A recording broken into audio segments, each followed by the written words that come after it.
Asante sana wandugu, leo na mada nzuri sana nataka tuiongelee. Majuzi tulikuwa tumealikwa kwenye mkutano ambao mkutano huo ulikuwa wa watu wa diaspora, yaani Waafrika wengi ambao wanaishi hapa diaspora wa nchi tofauti tofauti. Tulivyokutanana katika mkutano huo, kulikuwa mada nyingi sana ambazo tuliziongelea tofauti tofauti, lakini mada kubwa ambayo ilikuwa katika mkutano huo ilikuwa mada ya kusema kwamba kwa nini watu wanaoishi hapa diaspora wanashindwa kuwekeza manyumbani kwao. Kweli walivyoleta mada hiyo, watu walikuwa na shauku ya kutoa yale walio nayo katika mioyo yao.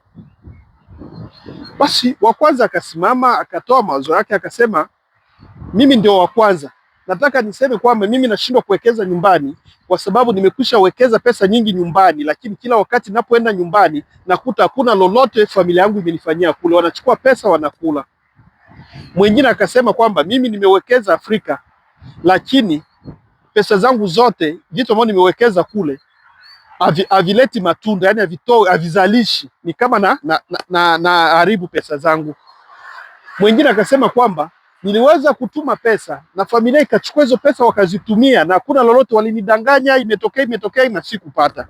Mwingine akaja kuleta mawazo yake akasema kwamba bwana, kwa nini sisi tuwekeze kule na kipindi tuko hapa? Kwa nini tusianze kwanza kuwekeza hapa, baadaye ndio tufikirie nyumbani kwetu? Basi mwingine akasimama, yani watu walikuwa, kila mtu alikuwa na mawazo yake pale kuhusu kuwekeza nyumbani. Lakini wengi sana katika wote wametoa mawazo, wamekuja kusema kwamba tunakosa watu wa kutusimamia miradi yetu kule, ndio maana sisi tunashindwa kuwekeza nyumbani. Swali langu ni kwamba wandugu, hivi kweli katika familia zetu huko Afrika kunakosa hata mtu mmoja kweli ambao unaweza kumwaminia, ambao unaweza kusimamia miradi yako kweli kule nyumbani? Na kama yupo, kwa nini watu wanashindwa kutumia wandugu zao?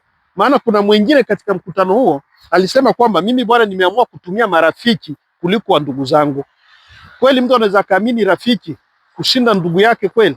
Na kwa nini wandugu ndio wanakuwa chanzo cha kuangusha wandugu zao ambao wako huku nje ya nchi?